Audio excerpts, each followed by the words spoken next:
Bueno, buenas tardes. Estamos en estas charlas académicas con el doctor Antonio Sustaita de la Universidad de Guanajuato, compañero, colega de nosotros, y pues, vamos a entrevistar sobre su trayectoria, su vida, y tiene cosas muy interesantes que nos va a platicar. Entonces, Antonio, a ver si nos quieres platicar un poquito de tu biografía, de tu trayecto y de tu proyecto. Mira, yo creo que podría arrancar de un capítulo que escribí en un libro de la Universidad de Guanajuato, donde hablo de una obra. Yo soy artista plástico también, que se llama El juego en el juego, y se trata de objetos relativos al juego, intervenidos de tal forma que se cruzan dos lógicas de juego diferentes. Es una obra interesante porque cuestiona los sistemas y las dinámicas del juego, porque un juego puede ser muy extraño, pero solo tiene una regla, así sea sencilla o compleja. Entonces yo ahí decía que este interés por la dimensión lúdica y simbólica y de ruptura de formas tiene que ver con mi infancia, porque recuerdo a mi madre que desde pequeño me gustaba romper palabras e inventar nuevas palabras. Y recuerdo que me gustaba buscar objetos extraños, allí donde los hubiera, basureros. Regularmente, después los basureros fueron cambiados por las bibliotecas, ¿no? Entonces, para mí son lugares semejantes donde se pueden encontrar. ¿De dónde estamos hablando y en qué época estamos hablando? Ciudad de México, años 70, ¿no? Años 70. Y bueno, soy poeta. Todos sabemos que no hay escuelas para poetas, así que me hice fuera de las escuelas. Soy sociólogo por la UAM Xochimilco. Después de poeta, me hice poeta a los 20 y pocos años. Después hubo un momento en el cual la imagen construida por la palabra era insuficiente y me hice pintor, fuera de toda escuela. Estudié sociología, hice una maestría en la UNAM, en Ciencias de la Comunicación. El tema era el cuerpo y el espacio en las películas de ciencia ficción. Esto me llevó a una preocupación semiótica por la imagen, y me lanzó hasta España, a la Universidad Complutense, una maestría sobre Historia del Arte Contemporáneo, un doctorado sobre Historia del Arte Contemporáneo. Y a la par de mis estudios académicos, pues producción artística, ¿no? Y sobre todo estando en una facultad de Bellas Artes en España. Oh, muy bien. Háblanos de esa relación conocimiento y arte. Tal vez venga también viendo estos puntos ciegos. Mi padre es poeta, es un gran rimador, escribió canciones, y a mí me ponía a que le corrigiera los poemas desde que yo tenía 8 años. Yo llego un día a la casa con una máquina de estas de escribir que parecen un monstruo prehistórico, estas Remington negras, muy altas y pesadas. Me enseñó a escribir y yo era el corrector oficial de mi padre. Hasta la fecha a veces le corrijo alguna cosa, todavía vive. Entonces me pareció a mí que mientras yo, 8, 10 años, 12, mientras tenía una educación en la escuela, tenía otra educación en la casa, que era la del arte, la imagen, la rima, la poesía, ¿no? Me parece necesario, y digo en mi caso, que todo lo que yo conozca, que todo lo que yo adquiera en un libro, tenga también una parte productiva, es decir, que no se quede en mera reflexión, sino que pueda aplicarse en la realidad. Tal vez eso es lo que ha determinado esta necesidad mía de construir discursos, pero también construir formas. Uh-huh. ¿Y por qué es esa preocupación de que no solamente sea una cuestión reflexiva, estética, personal, sino que pase de manera pragmática o a una utilización, a una aplicación? Mira, yo creo que se debe. Yo siempre pensé en el automóvil, en el coche, en la forma. Entonces, desde pequeño, cuando estudié historia y veía que el coche había sido inventado por uno de ellos, Ford, y me parecía que variaba muy poco en forma. Entonces, desde pequeño experimenté una desilusión hacia la capacidad productiva del hombre occidental actual. Es decir, que estaba sometido a un determinado número de formas, y ya fuera por su funcionalidad o por cuestiones de mercadotecnia, no había cambios. Que había en la producción desde finales del siglo XIX había habido muy pocos cambios en la historia de las cosas, cómo se producen. Más adelante, cuando ya hice los estudios doctorales, que me metí a estudiar ese periodo industrial, pues realmente me di cuenta de que había otras propuestas, y de 10 o 15 propuestas en términos de forma y función se había quedado con una, y que luego se había explotado nada más esa. Entonces, a mí me parecía como artista y también primero como artista, ¿no? Cuando era chico, que era necesario sorprender a los demás con algún objeto, ya sea encontrado o producido por mí, mediante la intervención o el puro deseo, la pura aspiración lúdica, ¿no? Sí, o sea, tú estudias a Ford para ver el One Way, o el mejor camino. Ajá. Y encontraste que había otros artistas que planteaban... Incluso otras industrias, ¿no? Voy a hablar aquí muy rápido de sí, viene. La máquina Remington, sí. Pues fue hecha en los años 1800, en la década de 1880 y tantos, en esa década, y hubo otras alternativas de máquina, y sobre todo hubo una máquina comercial que compitió con, voy a decirle el modelo Remington, aunque no sea Remington, Underwood, que fue el mismo tipo de máquina, que fue la Oliver, con teclas a los lados, como un racimo, y bajaban. Entonces, me pareció maravilloso que comercialmente le hubiera dado batalla Oliver durante 20 años más o menos, 25, a Remington, que era ya el paradigma de la máquina de escribir. Entonces, estas cosas a mí me parecían maravillosas, ¿no? La otra posibilidad, sí. La versión. Diría uno, el lado, la otra propuesta, ¿no? Sí, no, está muy interesante, por ejemplo, en esta historia de las ciencias y de las cosas, de las cosas que es de la creatividad, de la funcionalidad, de sus aplicaciones, pues es muy interesante, porque también hay objetos que se dejaron de usar, claro. Pasaron a ser objetos muertos y que prometían otra manera o tenían otra racionalidad, ¿no? La racionalidad no era nada más consúmase y tírese, sino que tenía otras cosas, ¿no? Y que se ha venido a revolucionar, bueno, más bien dicho, a comercializar muchas de las cosas hasta la obsolescencia planeada, que es la decadencia de las cosas sin tener más aplicaciones para ser recicladas o utilizadas, ¿no? Socialmente. Sí. Y que de hecho podría uno decir, así como un epitafio de la posmodernidad, la existencia póstuma de los objetos, ¿no? O sea, los objetos casi nacen muertos. Y es común el chiste de que uno va a comprar una computadora y cuando sale con ella, en el escaparate ponen el siguiente modelo. Y la que uno compró ya se dejó de vender ese día, ¿no? Estamos ante ese horizonte de límite de la funcionalidad del objeto y la muerte prematura del objeto, ¿no? Sí, tú habías comentado en una primera parte de tu trayectoria de vida que sí. Entraste a la poesía primero, ¿verdad?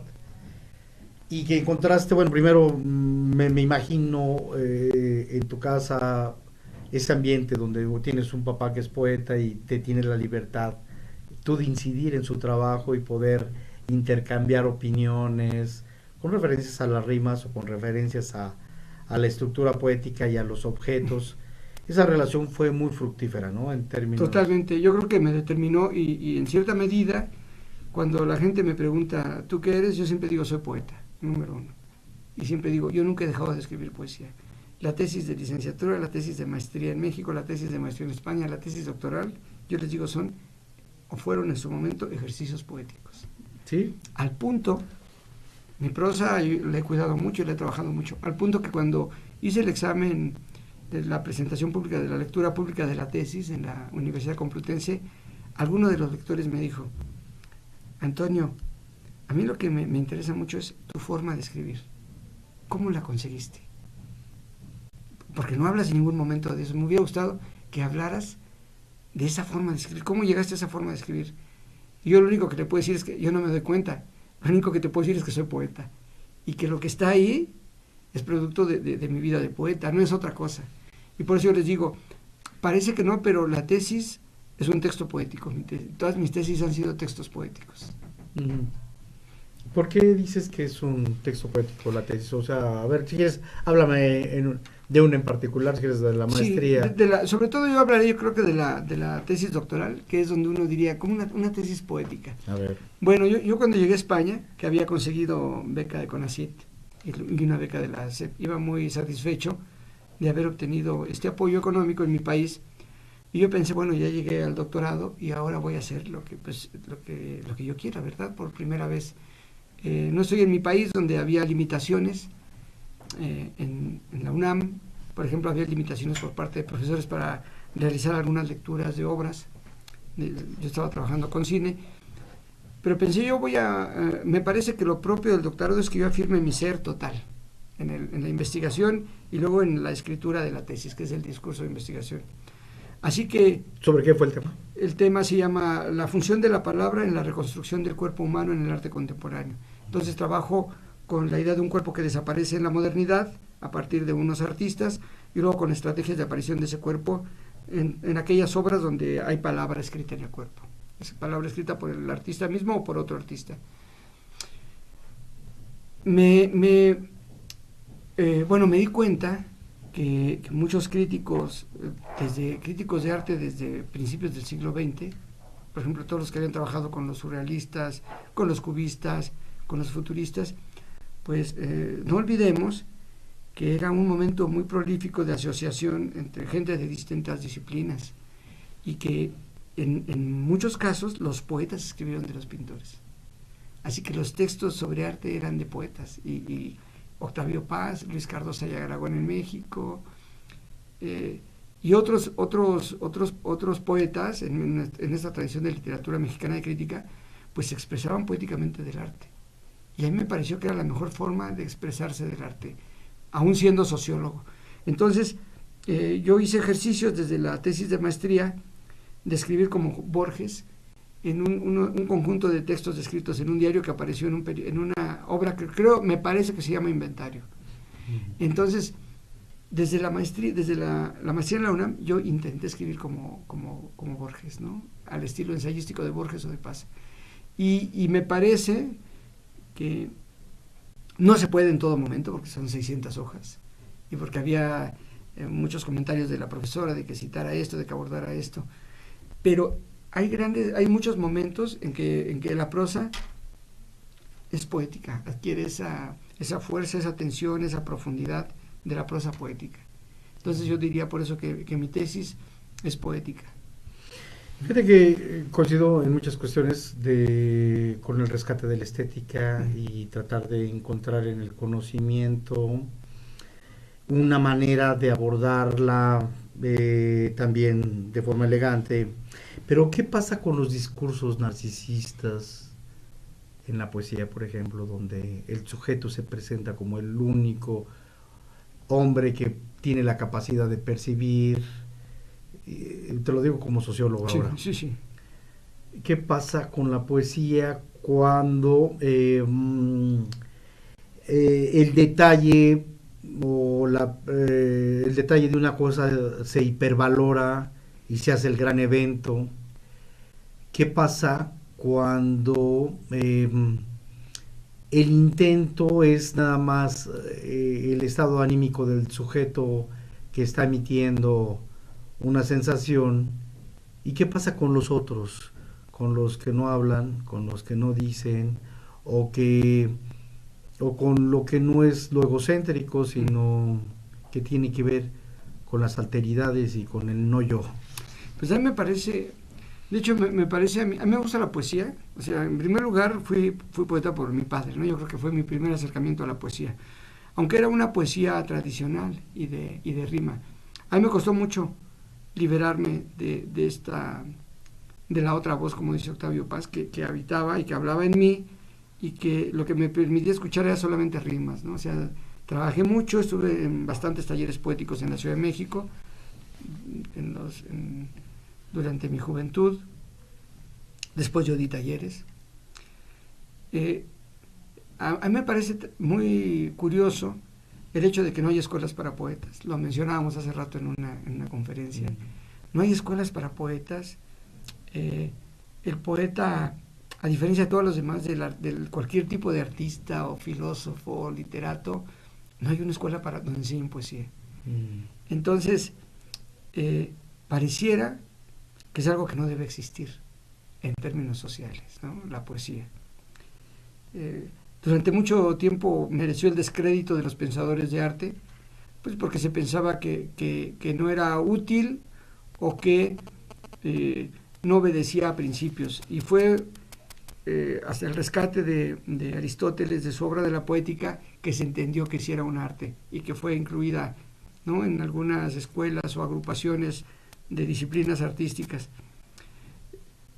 Me parece que a diferencia de otro tipo de actividades, el practicante de la poesía no se encuentra en posibilidad de negarse a ella, número uno.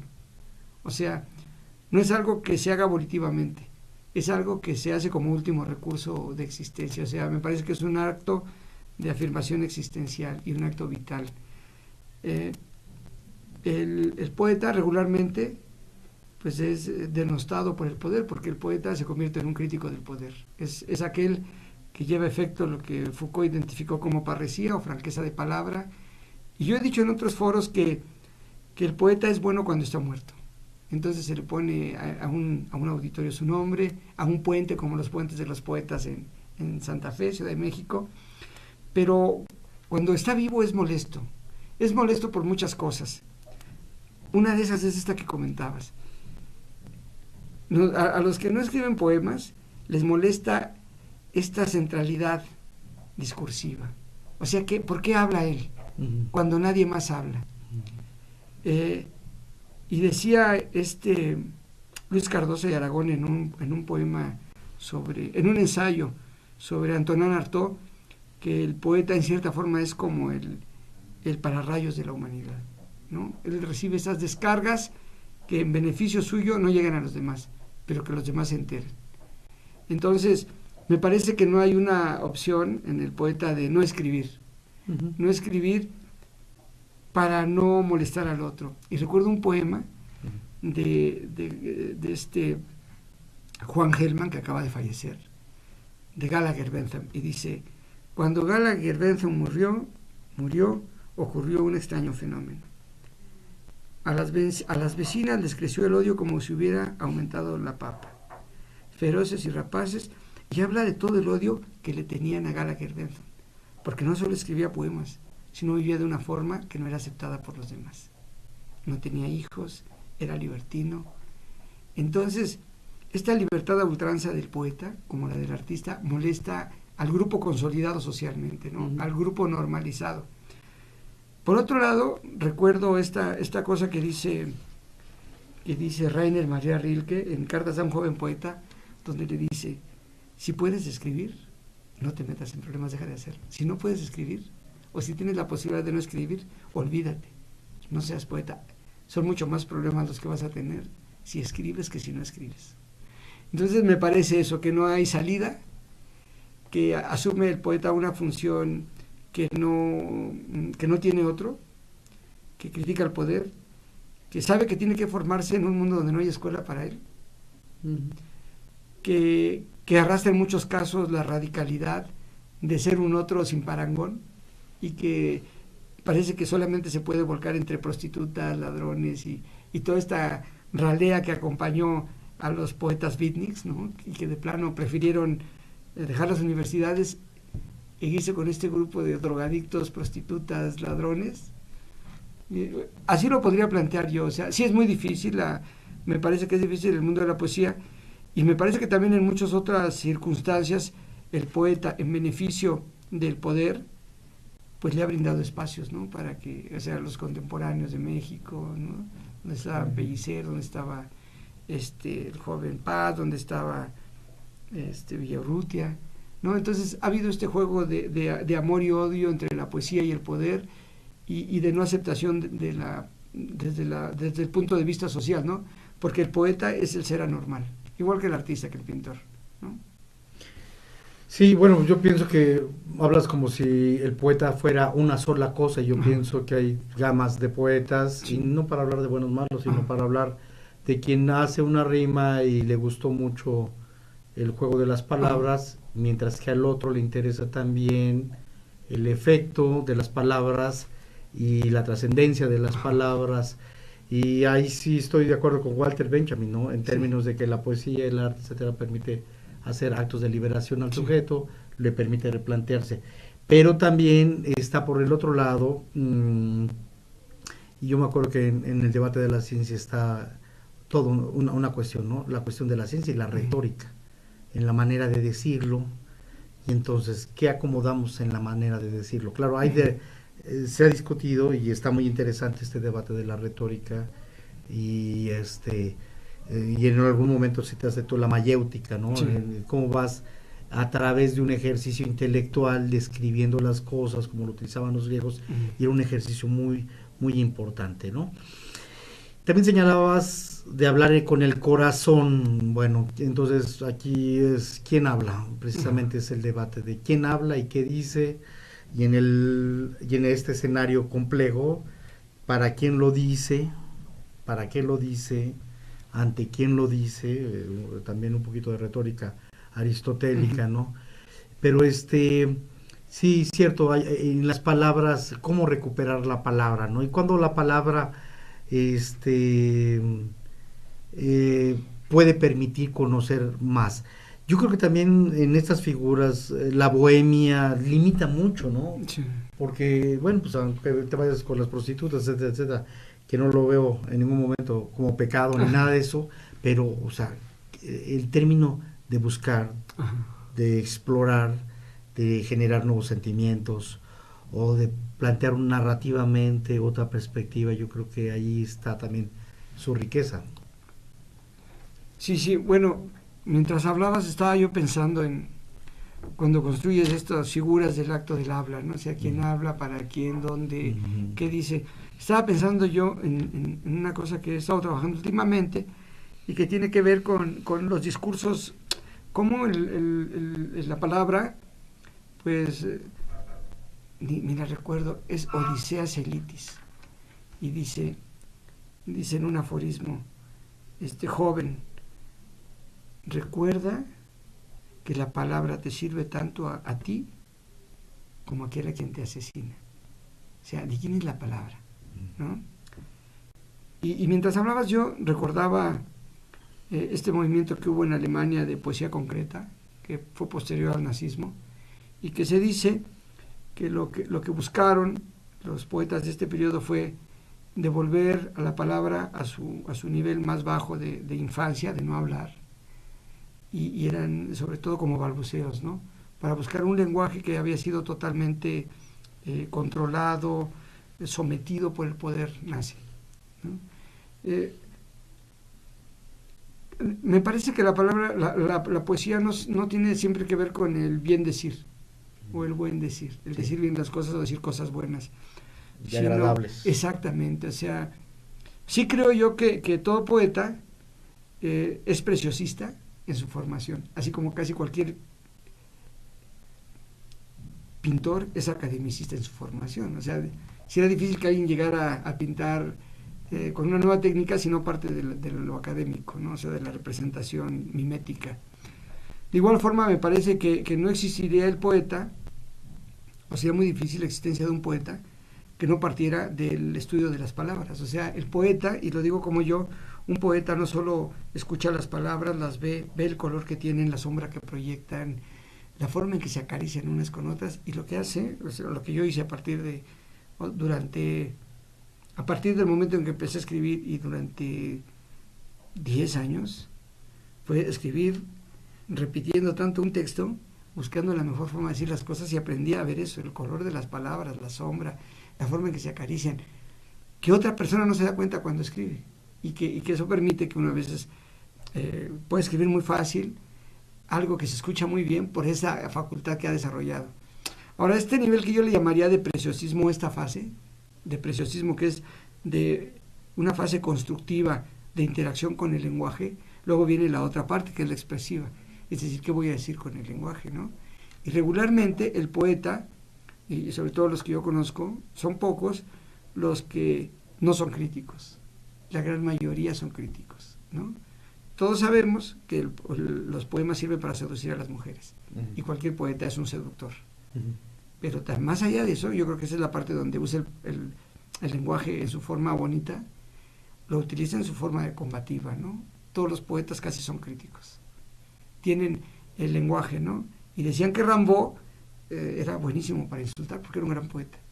Así que esperemos que a mayor calidad de poeta, mayor nivel o mayor capacidad para insultar o para criticar.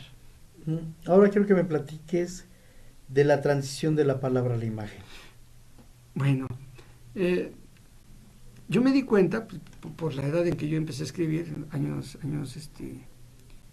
lo mejor años 80, digo porque ya el surrealismo estaba totalmente aceptado, que los poetas que me gustaban y estos, y porque estuve estudiando, pues en realidad lo que hacían no rimaban. Entonces yo me tuve que alejar de algo que había conocido con mi padre, que era la rima, para dirigirme a una poesía que no fuera de rima, sino de construcción de imágenes. Entonces los poetas habían construido, los surrealistas habían construido imágenes oníricas a partir de metáforas, y toda la fuerza descansaba en la metáfora, es decir, en entregar algo que nadie había visto. Ese poder contundente de la imagen metafórica fue lo que yo me dediqué a construir. Entonces hubo un momento en que yo no pude escribir, es decir, crear más imágenes que a mí me satisfacieran. O sugerentes. Sí, pero para mí, ¿no? O sea, sobre todo para mí, que en mí ya no cumplía la función y me dediqué a pintar. O sea, yo dibujaba desde que iba en la primaria, era un buen niño dibujante, así que empecé a trabajar y encontré un estilo muy propio muy rápido, de tal forma que expuse, ¿no? Y todo este rollo. Y era muy bien considerado, de hecho la gente me decía que era un gran ilustrador. Todo parece que mi capital provenía del expresionismo, del surrealismo y del dadaísmo. Y eso me di cuenta mucho tiempo después, cuando estudié historia del arte.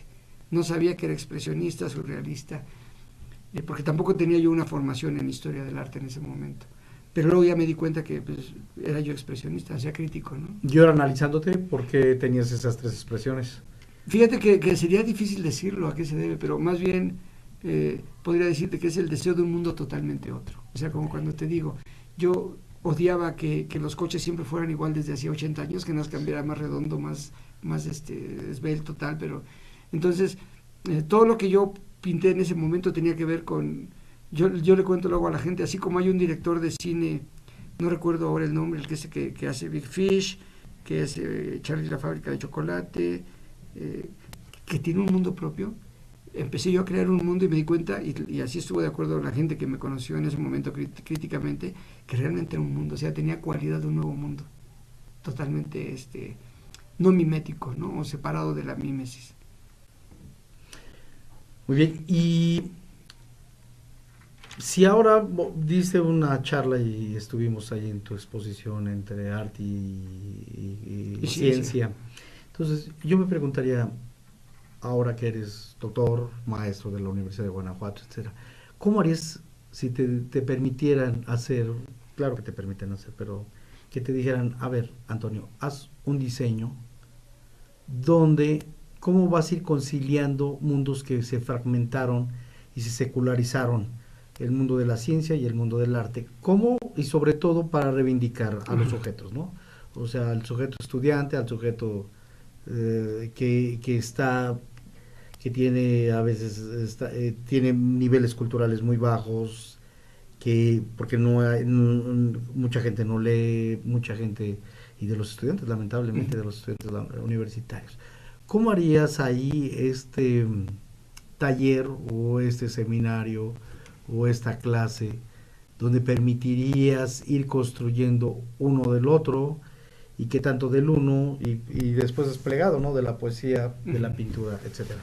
Mira, yo hace muchos años empecé dando clase en una escuela de Coyoacán, allá en Ciudad de México, y daba creación poética. Entonces, mis alumnos hacían cosas maravillosas. Entonces, yo daba poesía, pero no daba métrica, no daba verso, no daba estas cosas.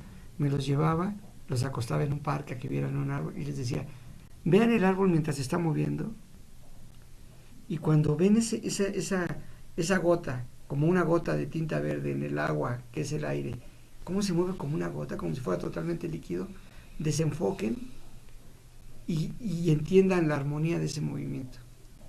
Entonces, a partir de ejercicios de este tipo, que no tenían que ver nada con la intelectualización y la racionalidad, los alumnos escribían cosas maravillosas.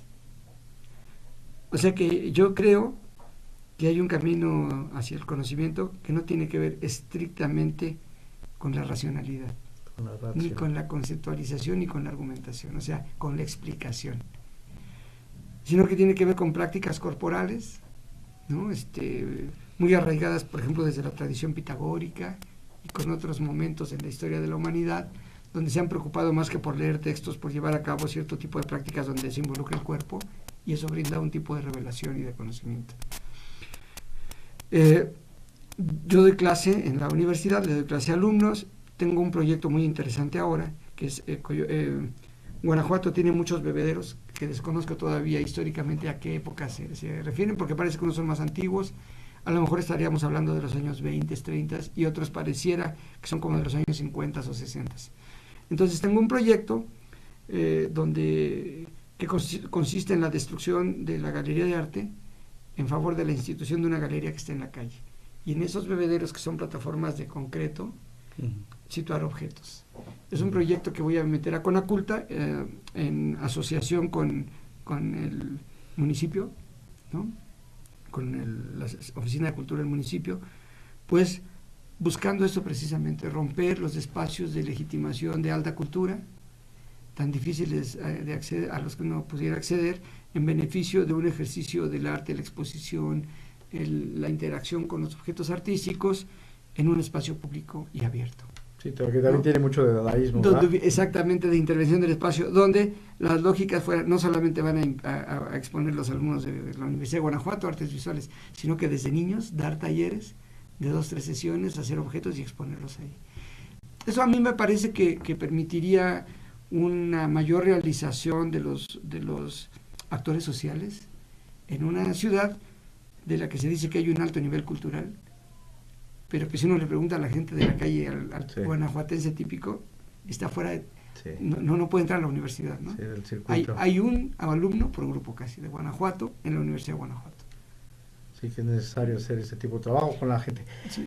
Voy a entrar a tu tema, que es, sí, yo sé que es tu tema, y que ahí sí me gustaría que nos platicaras y que nos dieras elementos para sí, entender qué es esta parte de la estética y el fragmento de los cuerpos mutilados, y cómo tener una mirada estética ante, pues, algo que pareciera salvaje, ¿no? Que es la de quitar, cercenar, mutilar, cortar, capar, etcétera. Mira, mi tesis doctoral tiene que ver con cuerpos desaparecidos, es parto de cuerpos desaparecidos, luego cuerpos que intentan aparecer.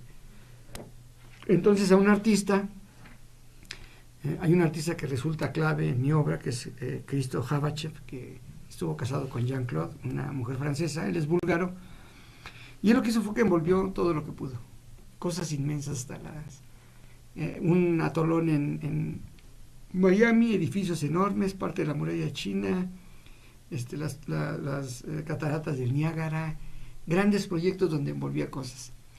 Y haciendo la investigación doctoral, pues a finales de los 60s, parte de esta obra se llamó Mujeres envueltas.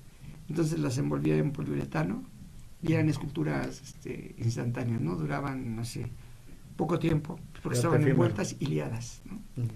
A ver, tenía unos objetos en lona también envueltos que pareciera, o así se podía entender, que había allí cuerpos. Entonces me pareció que era una cancelación del cuerpo, porque me di cuenta en mi investigación que casi el cuerpo al que yo me refería era el cuerpo femenino, un cuerpo sometido por el hombre, por tal.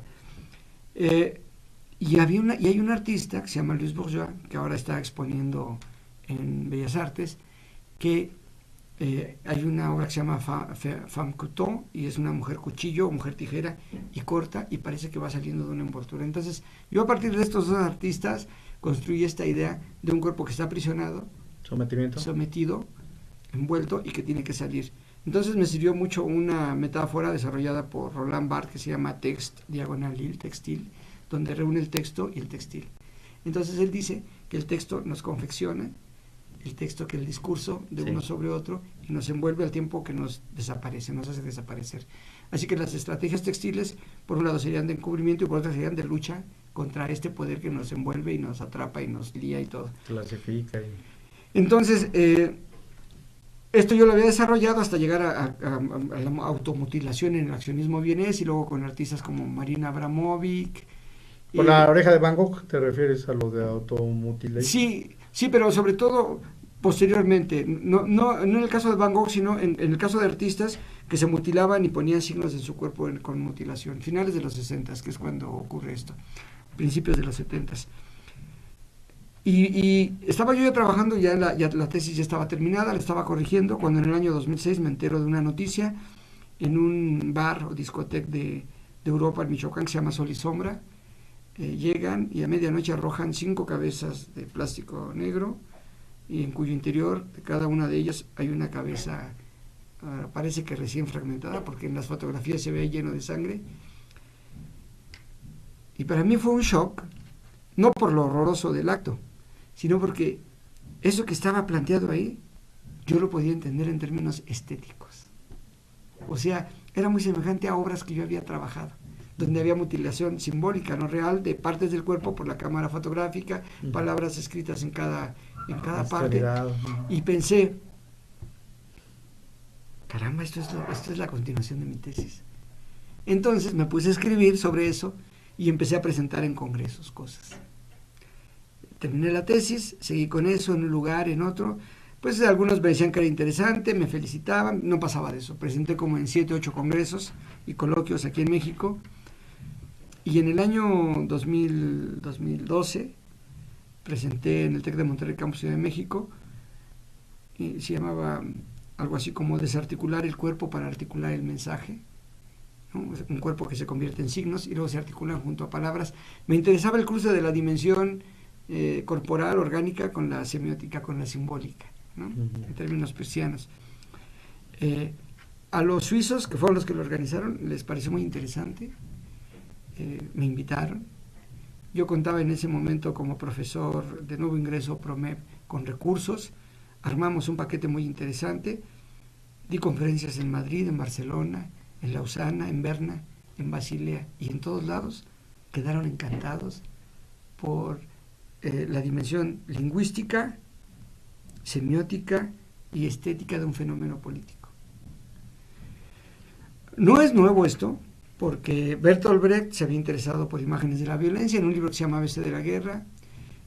Friedrich se había interesado en un libro que se llama War Against War, y que en alemán era originalmente Krieg am Kriege, que lo que hacía era mostrar imágenes terribles para hablar para tratar de limitar la violencia, y que no tuvo ningún resultado. Entonces, de hecho hay mucho material regado, pero nadie se había puesto o había hecho la propuesta que yo estaba haciendo, que era articular restos orgánicos con figuras o con fragmentos lingüísticos, ¿no? Me empezaron a pedir cosas de un lugar y de otro. En este congreso se llamaba Narcoficciones en América Latina. En el cartel estaba Malverde, allá en Lausana. Sí. Me puse en contacto con gente de Europa y de Estados Unidos. No había era yo el único mexicano y el único de la Universidad de Guanajuato. Y empezaron a hacerme demandas de necesito el libro. Yo les comenté, necesito el libro para citarlo, porque yo estoy trabajando eso, la decapitación. Todos estaban trabajando representación de la violencia en la literatura, porque era de literatos y lingüistas. Pero necesitaban en mi libro para citarlo, porque no había material. De ahí me invitaron a Holanda. Eso fue en marzo, abril. Luego el otro fue en Holanda en octubre, en Nijmegen. Me pagaron ellos todo. Presenté más avances, y sobre todo presenté avances en un departamento de estudios hispánicos, pero lo más interesante, en 2 diferentes seminarios de antropólogos en Holanda, gente de toda Holanda. Y el tema les pareció fascinante, por la forma que yo había resuelto la lectura estética de un fenómeno político. A ver, sí. A mí me brinca y está interesante. Sí. O sea, ¿desde dónde hablas de lo estético? Del sujeto mutilado, del momento y del horror de la escena, de las posibilidades de decodificar, del poder y de la disposición de los cuerpos ajenos a los... ¿De dónde está el movimiento estético? Curiosamente, en todo eso que acabas de decir, esa es la dimensión estética. Un poco para venirme hacia esto, yo había estado haciendo investigación acerca de de la violencia estética y luego de una estética de la violencia. Es decir, me interesaba cómo se había dado la violencia, no en términos temáticos, sino formales, es decir, cómo se destruía la forma.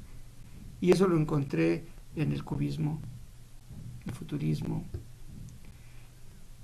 Y es curioso porque en el año 1910, con violín, Picasso inició una serie de collage donde los periódicos que pegaba todos se referían a asesinatos y a noticias de la guerra, ¿no?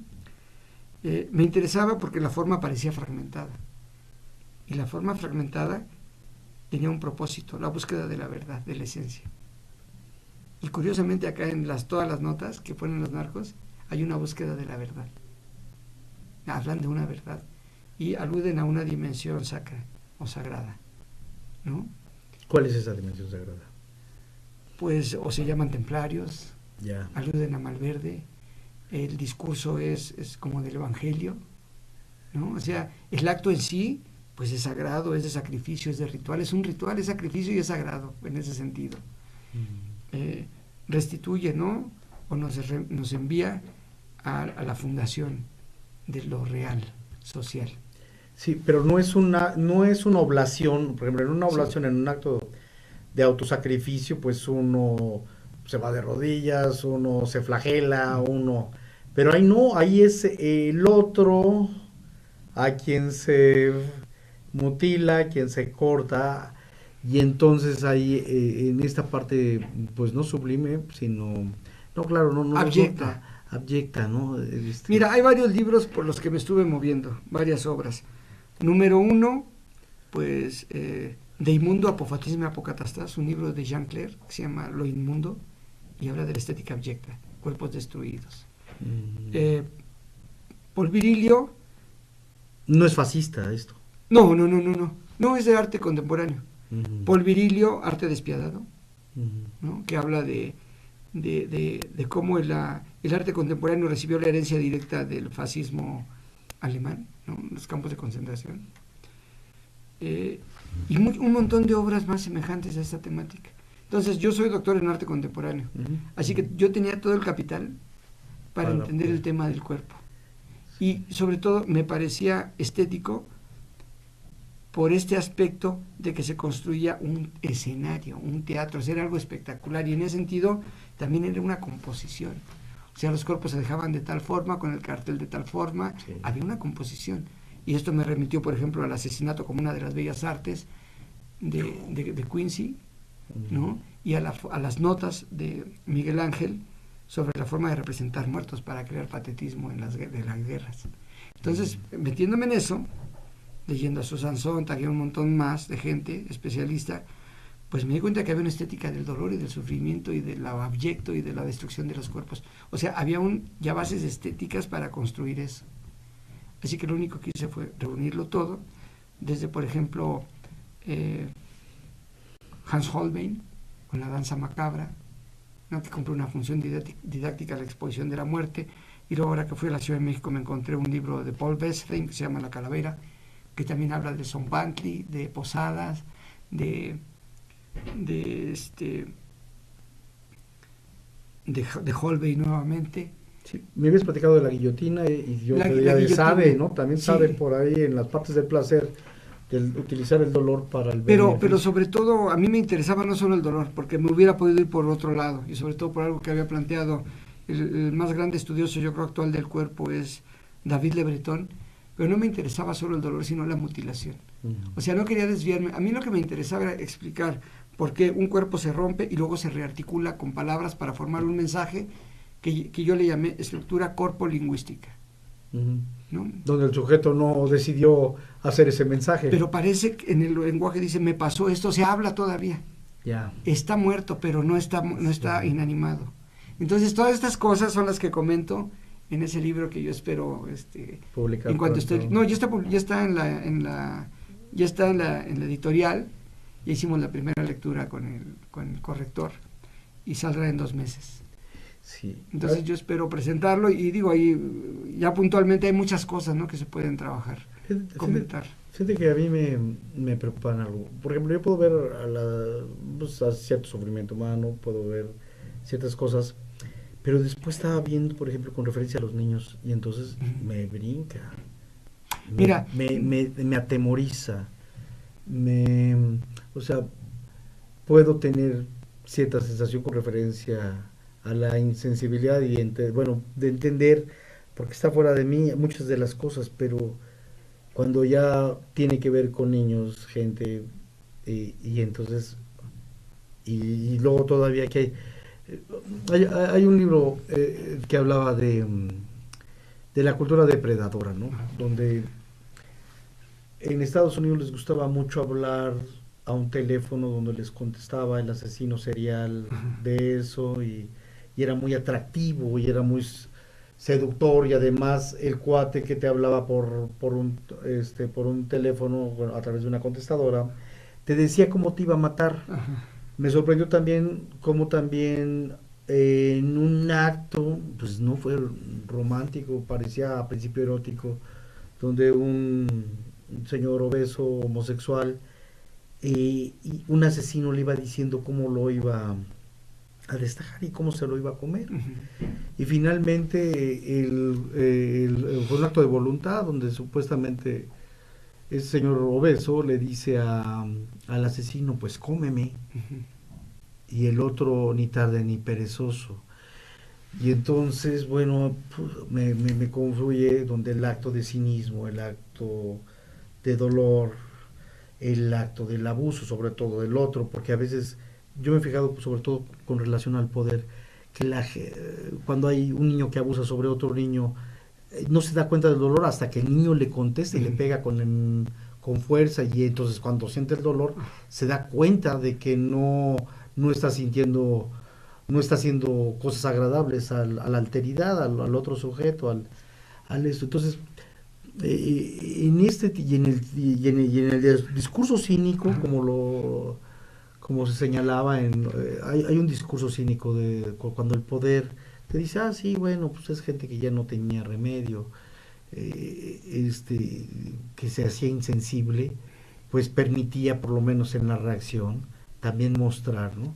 Y yo creo que también esto se muestra, bueno, este complejo cultural en el club de la pelea, ¿no? Donde era necesario como romperse la madre con otro carajo, como para volver a sentir que estás vivo y que es rico, y que, bueno, claro, ahí había una cuestión de caballeros en términos de que hasta que decían alto, hasta ahí se acaba, pero en el escenario por ejemplo, de los nuevos circos, y no lo digo con pudor, lo digo reflexivamente, ¿no? O sea, estos donde ya en el box había cierta cuestión, se paraban, no, y aquí le pegas y le sigues pegando hasta que lo noqueas, hasta que queda fuera de sí, hasta que queda, y yo me pregunto si esto que alimenta, ¿qué alimenta?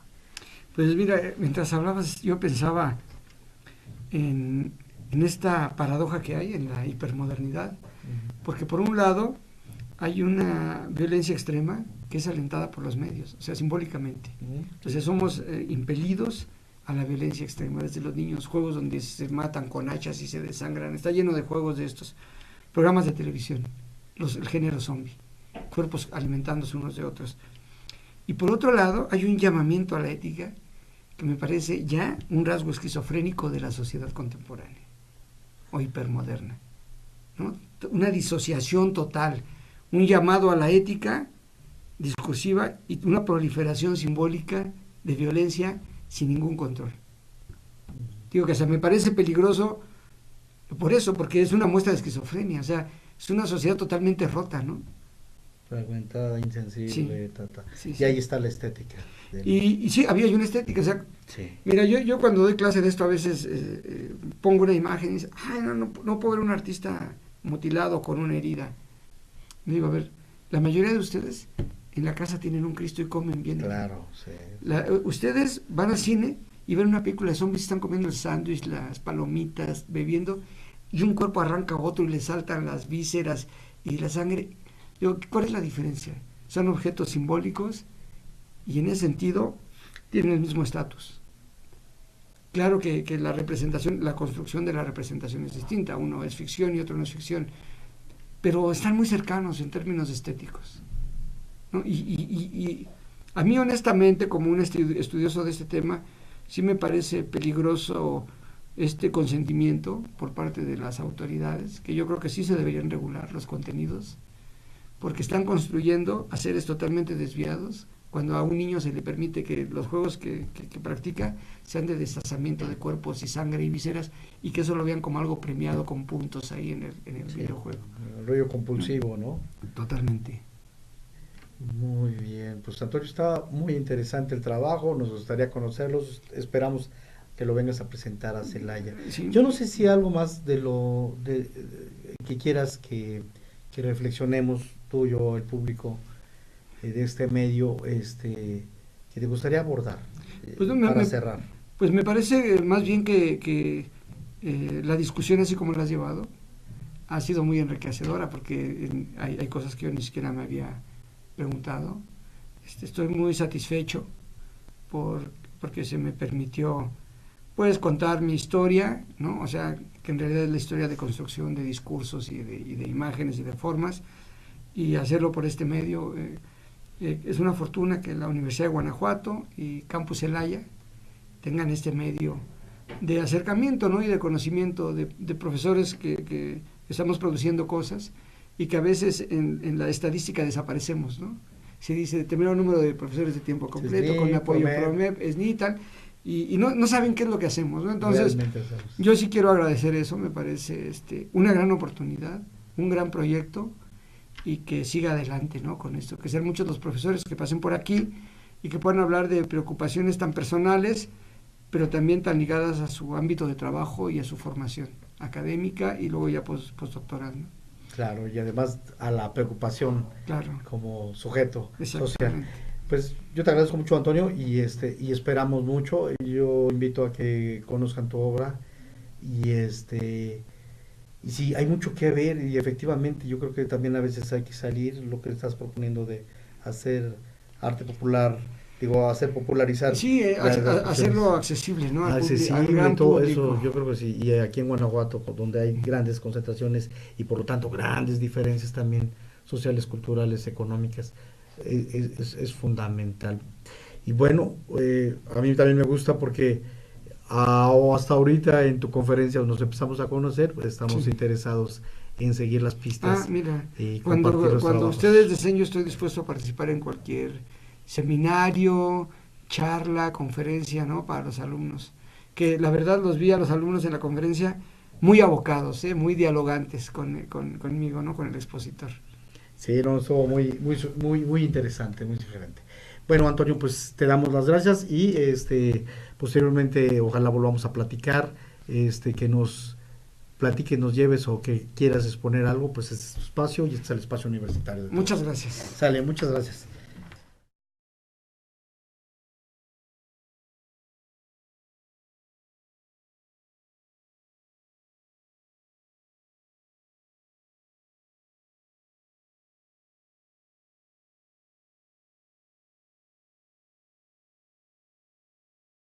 Experimenté una desilusión hacia la capacidad productiva del hombre occidental actual.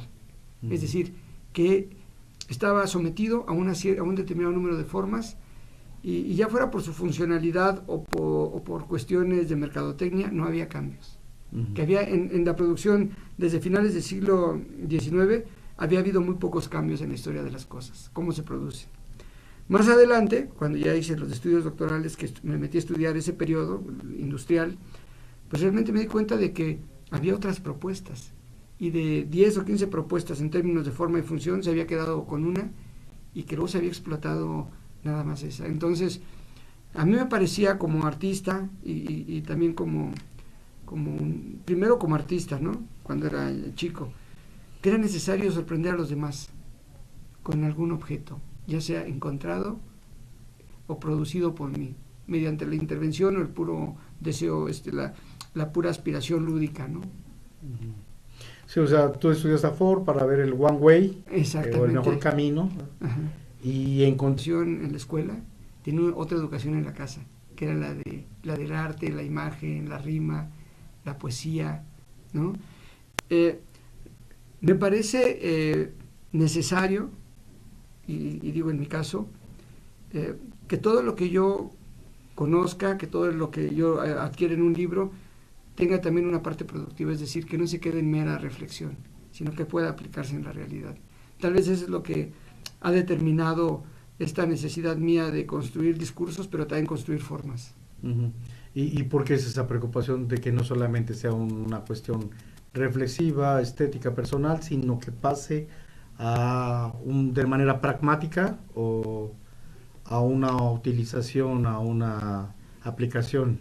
Mira, yo creo que se debe, yo siempre pensé en el automóvil, en el coche, en la forma. Entonces, desde pequeño, cuando estudié historia y veía que el coche había sido inventado por uno de ellos, Ford, y me parecía que variaba muy poco en forma. Entonces, desde pequeño, el espacio, en las películas de ciencia ficción, esto me llevó a una preocupación semiótica por la imagen, y me lanzó hasta España a la Universidad Complutense, una maestría sobre historia del arte contemporáneo, un doctorado sobre historia del arte contemporáneo. Y a la par de mis estudios académicos, pues producción artística, ¿no? Y sobre todo estando en una facultad de Bellas Artes en España. Oh, muy bien. Háblanos de esa relación conocimiento y arte. Tal vez venga también viendo estos puntos ciegos. Mi padre es poeta, es un gran rimador, escribió canciones, y a mí me ponía a que le corrigiera los poemas desde que yo tenía 8 años. Yo llego un día a la casa con una máquina de estas de escribir que parecen un monstruo prehistórico, estas Remington negras, muy altas y pesadas. Me enseñó a escribir y yo era el corrector oficial de mi padre, hasta la fecha a veces le corrijo alguna cosa, todavía vive. Entonces me pareció a mí que mientras yo, 8, 10 años, 12, mientras tenía una educación, que este interés por la dimensión lúdica y simbólica y de ruptura de formas tiene que ver con mi infancia, porque recuerdo a mi madre que desde pequeño me gustaba romper palabras e inventar nuevas palabras. Y recuerdo que me gustaba buscar objetos extraños, allí donde los hubiera, basureros. Regularmente, después los basureros fueron cambiados por las bibliotecas, ¿no? Entonces, para mí son lugares semejantes donde se pueden encontrar. ¿De dónde estamos hablando y en qué época estamos hablando? Ciudad de México, años 70, ¿no? Fines años 70. Y bueno, soy poeta. Todos sabemos que no hay escuelas para poetas, así que me hice fuera de las escuelas. Soy sociólogo por la UAM Xochimilco. Después de poeta, me hice poeta a los 20 y pocos años. Después hubo un momento en el cual la imagen construida por la palabra era insuficiente y me hice pintor, fuera de toda escuela. Estudié sociología, hice una maestría en la UNAM, en Ciencias de la Comunicación. El tema era el cuerpo y